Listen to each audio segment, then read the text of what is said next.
हे guys, welcome और welcome back to my YouTube channel. तो guys, आज की वीडियो में हम डिस्कस करने वाले हैं बागेश्वर जिला सीरीज़ के इम्पॉर्टेंट एमसीक्यूज़ को, जो कि हमारी परीक्षाओं की दृष्टि से बहुत ज़्यादा महत्वपूर्ण है।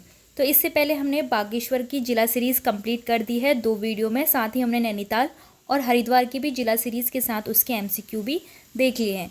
आपको पीडीएफ टेलीग्राम ग्रुप में मिल गई होगी और इसकी पीडीएफ भी मैं आज अपने टेलीग्राम ग्रुप में डाल दूंगी, जिसका लिंक आपको डिस्क्रिप्शन बॉक्स में दिया गया है। तो चलिए, आप वीडियो को ध्यान से देखना और हर वीडियो का आंसर जो है आपको पहले से ही अपने मन में सोच लेना है, ताकि आप बता सको कि ये टॉप 20 क्वेश्चंस में से आपके कितने आंसर ऐसे हैं जो बिल्कुल करेक्ट हो रहे हैं। ठीक है, तो चलिए शुरू करते हैं। कॉमेंट में मुझे अपने आंसर बताना। ठीक है, सबसे पहला क्वेश्चन है हमारे पास, बागेश्वर किन नदियों के संगम पर बसा हुआ है। बागेश्वर का संगम पूछा है, किन 2 नदियों के संगम पर बसा हुआ है। आपके पास ऑप्शन है गरुड़ गोमती, सरयू गंगा, या फिर सरयू और गोमती, या फिर सरयू और कोशी। तो देखिए, करेक्ट आंसर क्या हो जाएगा। बिल्कुल सही बताया आपने, ऑप्शन सी इसका करेक्ट आंसर होगा।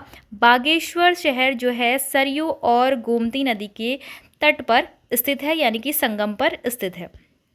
साथ ही आपको याद रखना है, बागेश्वर में आता है एक बैजनाथ, जिसका कि पुराना नाम वैद्यनाथ भी था, और ये एक प्रकार का मंदिर समूह है जिसका जीर्णोद्धार किसने करवाया था? चंद शासकों ने करवाया था, और साथ ही कत्यूरी और गंगोली वंश के शासकों ने भी करवाया था। तो देखिए, यहाँ पर बैजनाथ जो है गरुड़ गंगा और गोमती के संगम पर स्थित है, तो आपको ये भी याद होना चाहिए। अब अगला आते हैं हम नेक्स्ट क्वेश्चन पे। उत्तरायणी मेला किस नदी के तट पर लगता है? तो बागेश्वर में एक प्रमुख मेला है उत्तरायणी मेला, जो कि पूरे कुमाऊं का सबसे बड़ा मेला है, और इस मेले में चांचरी नृत्य भी किया जाता है। तो ये मेला जो है पहले 9 लाख का मेला कहलाता था। उत्तरायणी मेले के दिन ही सरयू नदी के तट पर कुली बेगार प्रथा का अंत हुआ था 1921 में। हमें बताना है कि ये किस नदी के तट पर स्थित है। तो ये बिल्कुल मेन बागेश्वर में मेला लगता है, उत्तरायणी मेला मेन बागेश्वर यानी कि सरयू नदी पर। ठीक है, सरयू नदी के तट पर उत्तरायणी मेला लगता है। ये मेला जो है मकर संक्रांति के दिन माघ के महीने में, यानी कि जनवरी के महीने में घुघुतिया त्यौहार के दिन लगता है। अब आते हैं हम नेक्स्ट क्वेश्चन पे।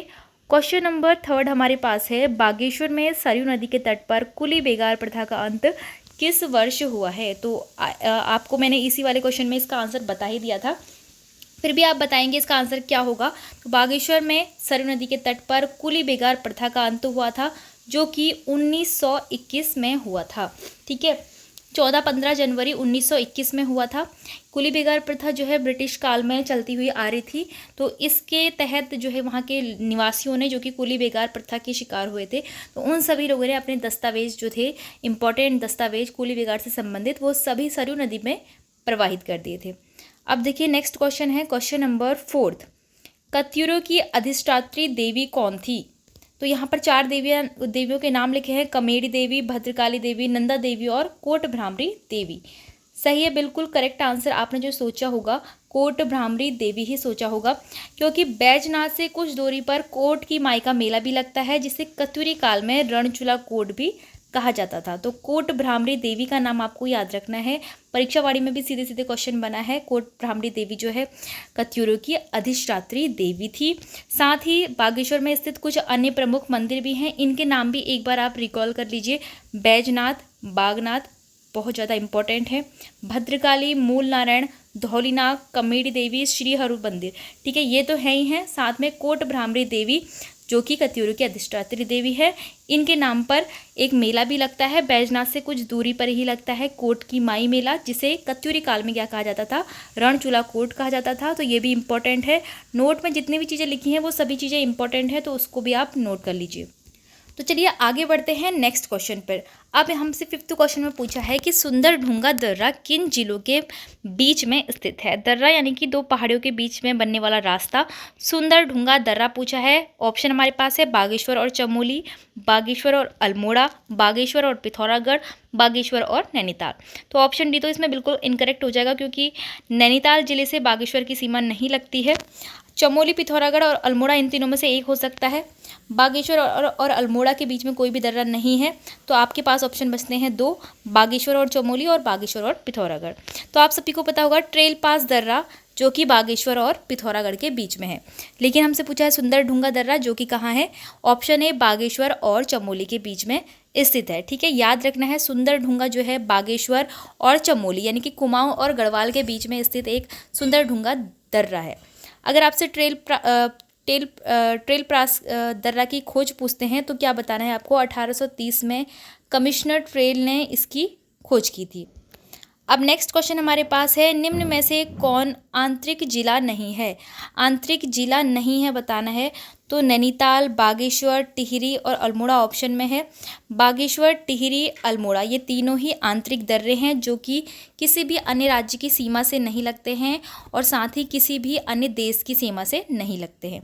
तो आंतरिक दर्रे हमारे उत्तराखंड में टोटल 4 हैं, जिनके नाम मैंने यहाँ पर लिखे हैं, रुद्रप्रयाग, टिहरी, अल्मोड़ा और बागेश्वर। तो ये 4 दर्रे आपको याद रखने हैं, कभी भी किसी भी ऑप्शन में आपसे ये पूछ सकते हैं आंतरिक जिले।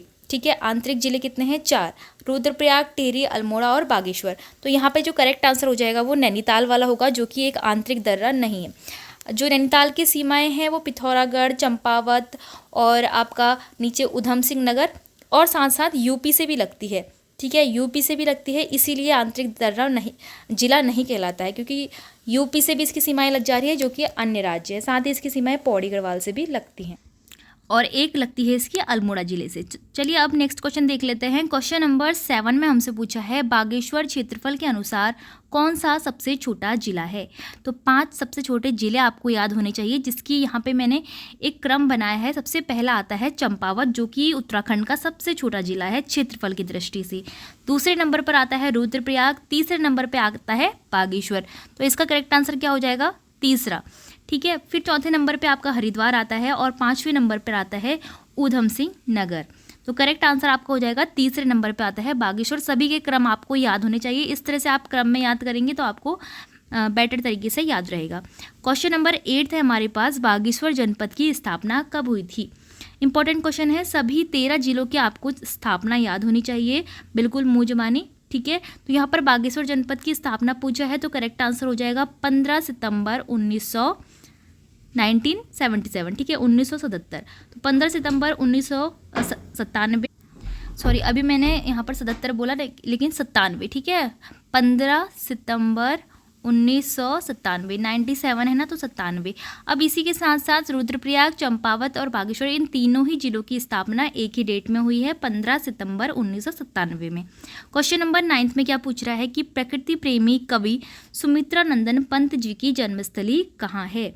कल हमने पढ़ा था कौसानी के बारे में, जहाँ क्या है प्रकृति प्रेमी कवि जो है सुमित्रा नंदन पंत, उनकी जन्मस्थली है। जन्मस्थली कहाँ पर है, कौसानी के पंत वीथिका पर, जो जहाँ की एक लघु संग्रहालय जो कि एक छोटा सा म्यूजियम बनाया गया है वो भी स्थापित किया गया है पंत वीथिका पर। तो ये भी आपको याद रखना है, सुमित्रा नंदन पंत जी के नाम से एक लघु संग्रहालय भी है। क्वेश्चन नंबर 10 देखिए, निम्न में बागेश्वर जनपद का एक व्यू पॉइंट है। तो चारों ऑप्शन पांडु स्थल, कौसानी, विजयपुर और भकोट जो है बागेश्वर जिले के पर्यटक स्थल हैं, तो उनमें से बताना है कि व्यू पॉइंट कौन सा है। करेक्ट आंसर इसमें हो जाएगा विजयपुर, ऑप्शन सी में है। बाकी स्थलों के बारे में देख लेते हैं। पांडु स्थल जो हमसे पूछा है वो है गढ़वाल कुमाऊं की सीमा पर एक सुंदर सा स्थल है पांडु स्थल। फिर आता है कौसानी, तो आपको पता ही है भारत का स्विट्जरलैंड भी कहा था महात्मा गांधी जी ने इसे, तो ये भी एक पर्यटक स्थल है। विजयपुर आपको पता चल गया है, एक व्यू पॉइंट है। भकोट देख लीजिए, भकोट क्या है, भकोट कौसानी में स्थित एक स्थल है। साथ ही सास बहू खेत जो है पर्यटक स्थल है, वो बागेश्वर में है। क्वेश्चन नंबर 11 में पूछ रहा है, उत्तरायणी मेले में कौन सा नृत्य किया जाता है। उत्तरायणी मेले का नृत्य पूछ रहा है कौन सा मुख्य रूप से किया जाता है। ऑप्शन बी हमारा बिल्कुल करेक्ट आंसर हो जाएगा, चांचरी नृत्य जो है उत्तरायणी मेले में किया जाता है। क्वेश्चन नंबर 12 हमारे पास है, पिंडारी ग्लेशियर किन जिलों में स्थित है। पिंडारी हिमनद पूछा है जो कि राज्य का दूसरा सबसे बड़ा ग्लेशियर है। इसकी लंबाई है 30 किलोमीटर और चौड़ाई है 400 मीटर। तो ये किन किन जिलों में है? ये बागेश्वर और चमोली दोनों ही जिलों में फैला हुआ है। तो ऑप्शन डी, ए व सी दोनों ही यहाँ पर करेक्ट हो जाएगा। ठीक है। पिंडारी ग्लेशियर राज्य का दूसरा सबसे बड़ा हिमनद है। पहला पूछेंगे तो गंगोत्री है जो कि उत्तरकाशी में है। ठीक है। लेकिन अगर आपसे सिर्फ कुमाऊं का पूछता है तो कुमाऊं का शुद्ध रूप से मिलम ग्लेशियर है जो कि पिथौरागढ़ में है। ठीक है। तो आपको ध्यान रखना है कि कुमाऊं में आपको पिंडारी नहीं बोलना है, क्योंकि कुमाऊं का नहीं है पिंडारी, कुमाऊं और गढ़वाल दोनों का ही है। क्वेश्चन नंबर 13 है हमारे पास, महात्मा गांधी ने कौसानी को किस नाम से पुकारा था? ऑप्शन हमारे पास है उत्तराखंड का कश्मीर, मिनी कश्मीर, भारत का स्विट्जरलैंड या फिर उत्तर का वाराणसी। तो करेक्ट आंसर क्या हो जाएगा? बिल्कुल करेक्ट सोचा है आपने, भारत का स्विट्जरलैंड इसका करेक्ट आंसर होगा। महात्मा गांधी जी ने क्या किया था? अपनी एक पुस्तक यंग इंडिया के लेख में जो कौसानी है उसको भारत का स्विट्जरलैंड कहा था। क्यों कहा था? क्योंकि यह बहुत सुंदर था और जो है महात्मा गांधी यहाँ पर 1929 में 14 दिन के प्रवास पर रुके थे। ठीक है। 14 दिन का उन्होंने प्रवास किया था। यहाँ उन्होंने अनाशक्ति आश्रम में अनाशक्ति योग जो है पुस्तक भी लिखी थी। ये भी आपको ध्यान में रखना है क्योंकि ये इस MCQ में ये क्वेश्चन नहीं है। अनाशक्ति आश्रम की स्थापना की थी कौसानी में ही, और वहाँ अनाशक्ति योग पुस्तक उन्होंने लिखी थी। अब है क्वेश्चन नंबर 14 हमारे पास, कौसानी किस पहाड़ी पर बसा हुआ है? 4 घाटियाँ हमें दी गई है, व्यास घाटी, नीलेश्वर, पिंगनाथ और भीलेश्वर। करेक्ट आंसर इसका हो जाएगा पिंगनाथ घाटी, पिंगनाथ पर्वत, जो कि कौसानी पिंगनाथ पर्वत पर बसा हुआ है। अगर इसके संस्थापक पूछते हैं तो हेनरी रैमजे जो है कमिश्नर थे, उनका ये संस्थापक हैं। पिंगनाथ पर कौसानी बसा हुआ है। क्वेश्चन नंबर 15 है, मेहरुड़ी कस्तूरी मृग अनुसंधान केंद्र की स्थापना कब हुई? ऑप्शन है आपके पास 1977, 1967, 1972, 1976। तो करेक्ट आंसर इसका हो जाएगा ऑप्शन ए, 1977 में बागेश्वर में मेहरुड़ी कस्तूरी मृग अनुसंधान केंद्र की स्थापना हुई। क्वेश्चन नंबर 16 हमारे पास है, कत्यूरों की राजधानी थी। तो बैजनाथ जो है, बैजनाथ को कहा जाता था कत्यूरों की राजधानी, क्योंकि यहाँ पर बैजनाथ जो है कत्यूरों की यहाँ पर कुछ प्रमाण मिले हैं कि वहाँ जो है शासक ये रहते थे। तो कत्यूरों की राजधानी किसे कहा जाता है? बैजनाथ को कहा जाता है। क्वेश्चन नंबर 17 है, बागेश्वर नगर पालिका का गठन कब किया गया था? बागेश्वर नगर पालिका का गठन पूछा है। करेक्ट आंसर इसका हो जाएगा 1968 में। नेक्स्ट है क्वेश्चन नंबर 18, गांधी जी की शिष्या सरला बहन ने कौसानी में लक्ष्मी आश्रम की स्थापना कब की थी?